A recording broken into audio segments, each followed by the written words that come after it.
Hello à tous, j'espère que vous allez bien. Aujourd'hui, je te présente une recette qui vient du pays que je porte vraiment dans mon cœur depuis de longues années. C'est le Brésil. Et aujourd'hui, on va faire ce qu'on appelle là-bas au vinaigrette carioca. C'est une sorte de salade d'accompagnement qu'on peut mettre avec les barbecues, les poissons, etc. qui va un peu avec tout, qui est fraîche, un peu pimentée, mais super fraîche, super rafraîchissante. Et vous verrez, c'est vraiment super simple, il n'y a pas de cuisson, etc. Vous avez besoin que de quelques matériels, un couteau super bien aiguisé, un fouet et un bol. C'est à peu près tout ce que vous aurez besoin. Puis après, ce sera au goût, vous adapterez par rapport à vos goûts, si vous aimez plus pimenté, moins pimenté, ça vous faites comme vous voulez. On se retrouve. Si c'est pas encore fait, abonne-toi. Lâche un petit like, un petit commentaire en fin de vidéo, active la cloche de notification pour louper aucune des prochaines vidéos. Et je tiens à remercier particulièrement tous mes abonnés. Vraiment, vous êtes géniaux, vraiment super. C'est une belle communauté dans le positif. Vraiment, il y a très peu de négatif, très peu.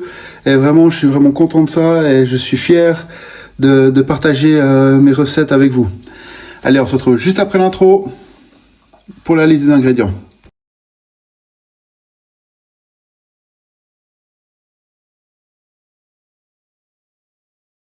Voilà, j'espère que l'intro, elle t'a plu. Alors, dans les ingrédients, je te mettrai de toute façon tout dans la description. Moi, j'ai diminué un peu les portions parce que on n'est pas 5 à la maison, mais la recette est pour 4-5 personnes. Donc, voilà. Après, vous pouvez faire, ça se garde 2-3 jours facilement au frigo, sans problème. Alors, on aura besoin de l'huile d'olive, la meilleure qualité possible, hein. Du piment. Alors, normalement, on met du piment frais, mais j'en ai pas trouvé au marché. Du coup, j'avais du piment séché, qu'un ami à moi fait sécher, enfin que les parents de cet ami fait sécher. J'ai du sel, du vinaigre, j'ai pris un demi-oignon que je vais mincer, et ça c'est ma petite touche personnelle. J'ai pris un oignon nouveau que je vais couper en lamelles très fines, en bonne partie, à la place de l'autre moitié de l'oignon. Une grosse tomate, si c'est pas une grosse, vous pouvez en prendre 2 autres. Je vais prendre 2 citrons verts, et là normalement dans la recette originale on met que poivron vert. Moi j'aime bien faire moitié vert, moitié jaune. Je trouve au niveau des couleurs c'est plus joli. Et le jaune est un peu plus sucré que le vert. Et bien sûr du persil. Ça se fait aussi avec la coriandre, mais la coriandre c'est très spécial. C'est ou t'aimes pas. Moi personnellement je suis pas monstre fan. Donc je vais faire ça avec du persil. On va faire la mise en place. On va couper tout ça en petits cubes. On va émulsionner notre sauce. Et après vous verrez c'est vraiment simple. Hyper basique. Alors on se retrouve tout de suite pour la mise en place. Alors pour ma mise en place, on prend son couteau. Et là on va commencer par émulsionner notre sauce. Notre sauce pour notre vinaigrette. Comme ça, le truc qui est bien, c'est que comme ça, en fait votre sauce, vous allez à mesure mettre les choses dedans.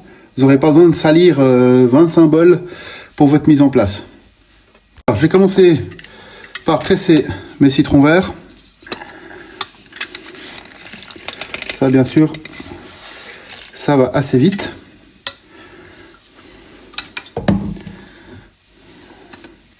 Alors moi j'aime bien quand ça a du peps. Donc après si vous aimez, après vous pouvez corriger. Si par exemple votre jus de vinaigrette est trop acide, ajoutez-y un petit peu de sucre, genre une petite cuillère à café ou un truc comme ça.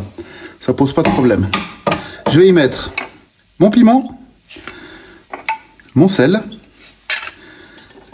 et mon vinaigre. Là-dessus, je vais mettre une bonne rasée d'huile d'olive. Je vais mettre à peu près l'équivalent de 2 à 3 cuillères à soupe pour que ça soit vraiment au top. Tac. Une fois que c'est fait, on va déjà nettoyer un peu son plan de travail, parce que c'est un peu giclé avec le citron, ça c'est pas un souci. Tac, je vais prendre mon fouet, et là, on va fouetter. Alors là, on va fouetter, vous verrez, votre sauce, votre vinaigrette, vous voyez, elle est en train de se mélanger. Alors vous voyez au départ, je sais pas si on voit bien, vous voyez, l'huile est bien séparée des autres éléments. Donc le but, c'est, en mélangeant avec notre fouet, c'est que ça va devenir un peu opaque. Et puis c'est là justement l'intérêt de l'émulsion. Voilà, là on peut remarquer, vous voyez, la différence, c'est que là notre liquide, il s'est vraiment bien incorporé. Donc ça, on va mettre de côté. Et maintenant, il reste plus que... On a fait un peu la chose la plus longue à faire. Donc maintenant, c'est juste la dextérité avec un couteau très bien aiguisé. Et ce qu'on va faire, on va couper en petits dés nos produits. On va commencer par les poivrons. Et après, on va aller ainsi de suite. Moi, je vais faire un peu dans mon ordre à moi que j'aime bien. Poivrons, comme ça, ils vont bien s'imbiber de la sauce. Oignons nouveaux et tomates en dernier. Et vraiment en toute fin, le persil. Alors, on va attaquer nos découpages. Alors, pour notre poivron, je vais utiliser la moitié d'un poivron vert et en même quantité la moitié d'un poivron jaune, comme ceci. Et le reste aux réserves. Et là, ça va être vraiment simple. On coupe des petites bandes comme ceci. Vous voyez, ça va. Un couteau bien aiguisé, il y a zéro effort. En plus, c'est très agréable et moins dangereux. Comme ceci. Et là, on va couper des petits cubes. Donc, c'est vraiment simple. On met à mesure de notre plat. Ce qui s'accroche à la lame. Après, vous pouvez faire des bouts un peu plus gros. Hein. Ça, c'est comme je dis toujours, c'est à votre goût. Moi, j'aime bien quand c'est comme ça. C'est un peu plus léger. Et on met à mesure de notre plat. Vous verrez, vous voyez, ça va vraiment tout seul. C'est très facile à faire. Et si je peux vous donner un conseil, si vous avez quelques trucs à investir dans votre cuisine, c'est une bonne planche à découper suffisamment grande pour pouvoir travailler, un couteau de bonne qualité. Hein, ça sert à rien d'avoir 50 couteaux différents, hein, à part les gens comme moi qui collectionnent un petit peu. Mais je suis ce que j'appelle moi un faux collectionneur, parce qu'il y en a qui les utilisent pas. Moi, tous mes couteaux, je les utilise. Je fais une sorte de tournus, selon mes envies, etc. Et ce que je fais aussi, hein, parce que j'ai des gens qui sont prévus pour faire certaines découpes. Mais investissez dans un bon couteau, de bonne qualité, hein, c'est pas parce qu'il est cher qu'il est de bonne qualité, hein, je précise, mais un couteau que vous avez bien en main, qui est agréable pour vous. Tous les couteaux ne sont pas agréables pour tout le monde, hein. Le même couteau que j'ai là en ce moment, suivant votre main, ne sera pas aussi agréable qu'il l'est pour moi, et vice versa.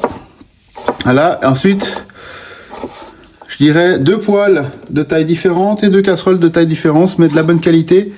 Évitez tout ce qui est téflon si vous pouvez. Passez plutôt sur inox, acier, etc. C'est plus agréable. On va passer à notre oignon. Alors, je vais prendre un couteau d'office. Et là, je vais couper, vous voyez, je mets assez près. J'enlève juste là, en laissant cette partie de racine. Ça, c'est un truc qui est important. Pourquoi ? C'est ce qui va maintenir votre oignon. Alors comme d'habitude, hein, on a un petit bol, petite parenthèse, on a un petit endroit pour mettre nos déchets.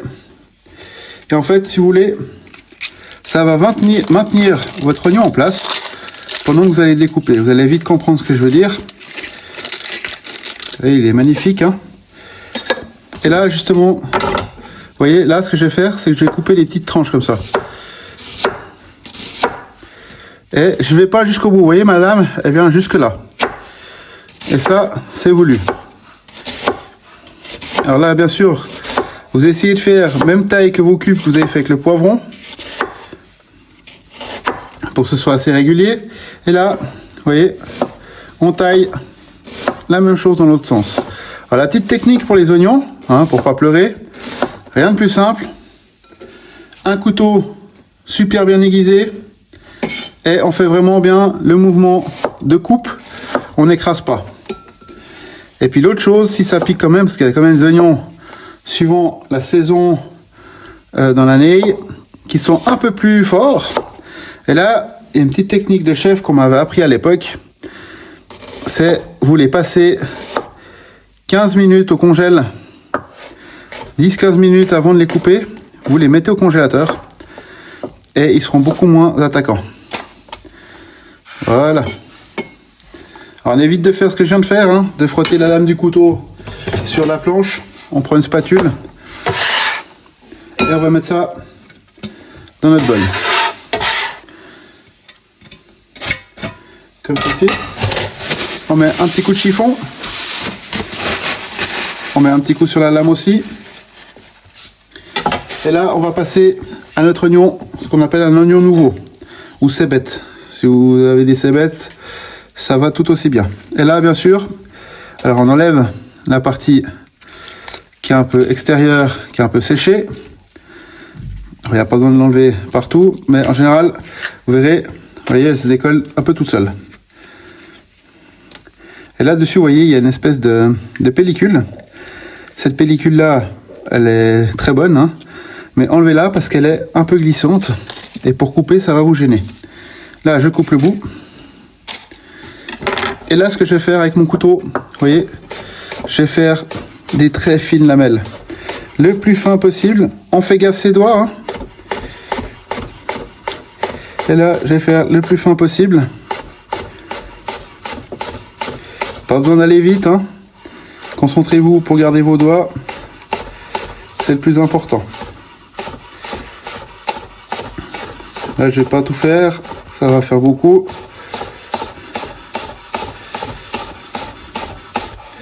Là, on est pas mal.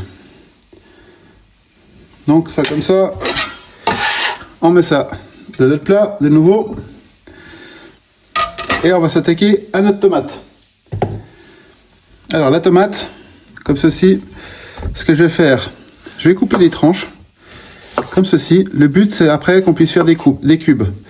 Donc, ce que je fais, moi, je fais des piles de 2. Ça sert à rien de faire plus. Ça va glisser. Ça va être compliqué à couper. Donc, je fais des piles comme ça, de 2 tranches. Comme ceci. Et là, j'arrive là où il y a la queue. C'est pas un problème. Là, une petite entaille comme ceci. Tac. Pour enlever la partie qui est désagréable, qui est dure.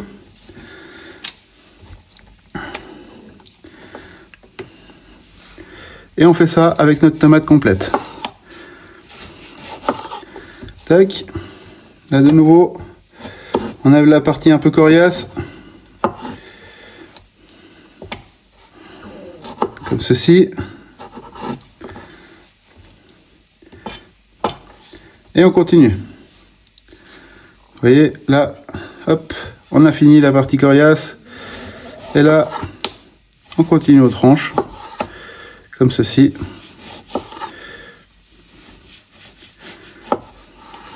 Et voilà. On débarrasse notre planche. Et là, ce qu'on va faire, on va couper des petits cubes, la même chose. Alors, il y a 2 écoles pour ça.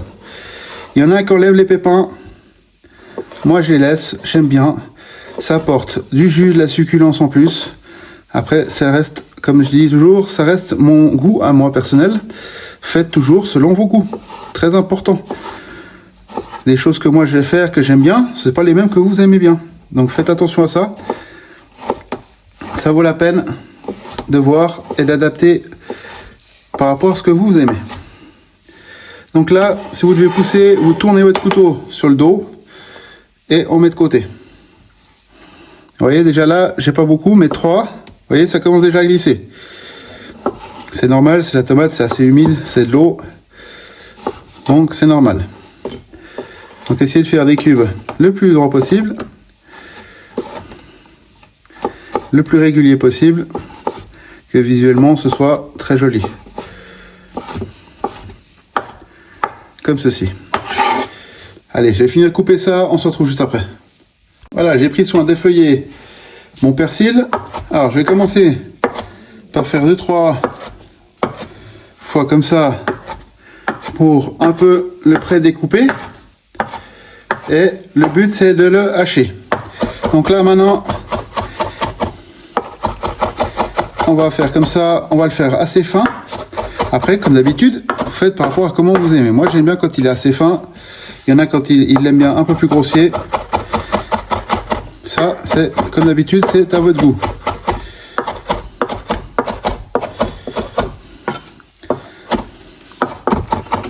Donc on va hacher ça fin et on arrivera gentiment au bout de notre recette.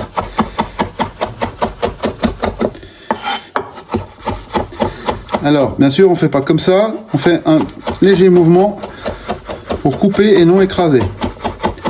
C'est toujours important pour vos saveurs et respecter votre aliment. Là je pense que je suis pas mal. J'ai atteint ce que je voulais. Et là,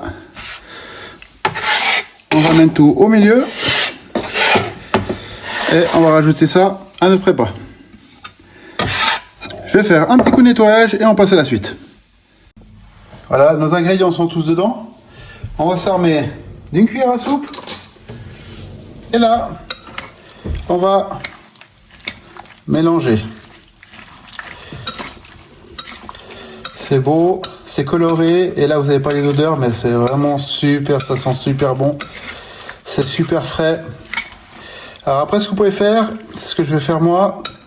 Si pour vous, c'est pas assez pimenté, mais alors faites attention parce que plus ça va macérer avec votre piment frais, plus ça va devenir fort. Mais vous pouvez rajouter une petite cuillère à soupe d'huile pimentée, si vous en avez. Et là, vous voyez, on casse un petit peu, il y a des endroits où les oignons restent un peu collés. Et là, on mélange ça. On va se prendre un joli petit bol. On va prendre un bol comme ça. Et je vais t'agrandir un peu la photo. Bon, c'est pas fait pour. Mais c'est pas grave. Et là, moi je fais des portions comme ça. En essayant de pas trop mettre à côté. Et comme ceci.